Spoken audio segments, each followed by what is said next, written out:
Hi, my name is Vicki Miller. I'm the production assistant on Fracture. Today we're going to take a look at some new environments. Previously we've shown you San Francisco and the multiplayer, so now we're going to go ahead and jump on into the Desert Southwest, where you're entering a Pacifican research facility, and also Washington, D.C. You'll see a lot of new weapons, a lot of new moves the player has, some new augmentations, some new enemy types. Let's go ahead and jump on in.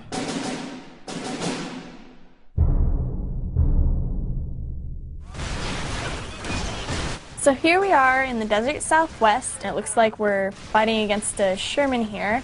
He has a ton of hit points, and he throws out these sticky bombs that he can detonate whenever he wants. So he's kind of kicking our butt here, so we're going to take out this extra guy, throw up some cover with TD.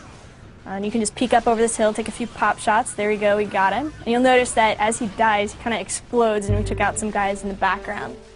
Next we're going to see the Invader. As you can see, all these rifle rounds are just ricocheting off of his suit, so we're going to have to come up with a different way to take him out. So you notice you can see the gobs of green goo flying off there. He actually has a vulnerable spot on his helmet, and so when you shoot him there, you'll see that he takes a lot of damage. So that's probably the easiest way to take him out. One of my favorite enemies in the Southwest is actually the Creeper. They bury underground, and so you can't see them at first when they're coming at you, but then once you notice, you're kind of scrambling at the last minute to try and get at them before they kill you, because they do a ton of damage. Next is the Ice Rifle. It allows you to just freeze the enemies and go up and punch them and see them shatter into 1,000 pieces. It's really gratifying. So here we've hijacked one of the Pacificans' turrets, and it really just rips through the enemies, but it also deforms the terrain like most of our weapons. So as you can see here, we have some enemies hiding back in the back behind some of the cover, and we're able to just lower that cover and they're not safe anymore. There's a lot of puzzles throughout the Southwest. So here we have a generator we need to take out, but as you can see, the heat from the generator is just causing the terrain to morph back into its original state, so you have to use the Ice Rifle to freeze the terrain in place and destroy the generator and make it overload. So it really varies up the combat. Throughout the Southwest, we're going to see tons of puzzles like that.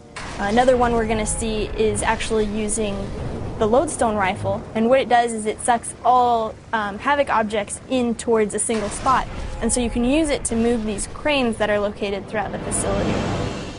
So this is a spike grenade. It has a lot of applications both in combat and in puzzle solving. Oh, the enemy actually just stole our position there and was trying to get height advantage over us. Also in the Southwest, you're going to have access to TDV-1, which is the vehicle, and you have the ability to put ramps wherever you want. So you shoot out an explosive projectile, and when you detonate it, it will not only do damage to all the enemies in the area, but it also creates a ramp for you to jump over different obstacles like the bunker we saw there. So now we're in Washington, D.C., and we're using the Sniper Rifle, which is, of course, everyone's favorite weapon. And it works just like other sniper rifles you're familiar with. We also, of course, have the Vortex grenade here. Definitely one of my favorite weapons. As you can see, it's just kind of like a blender. It's sucking everything in, twirling it around, then it explodes and sends, cars and debris flying everywhere. One of the really great weapons to use in DC is the Catapult Rifle. It actually sends out a disc that you can detonate whenever you want, and it will bounce off walls. So it's really great for inside buildings and shooting around corners. In Washington, D.C., players are going to be able to fight through a lot of different recognizable landmarks, and so it's really interesting to see which of these landmarks have survived through to the year 2161 and actually get to fight in and around them. So that was the Desert Southwest in Washington, D.C. As you can see, each of the environments is very unique, and the player will have to use different tactics to deal with the environmental hazards and the new enemy types. So hopefully you're as excited about it as I am. The game comes out for Xbox 360 and PlayStation 3 October 7th. Thanks for watching.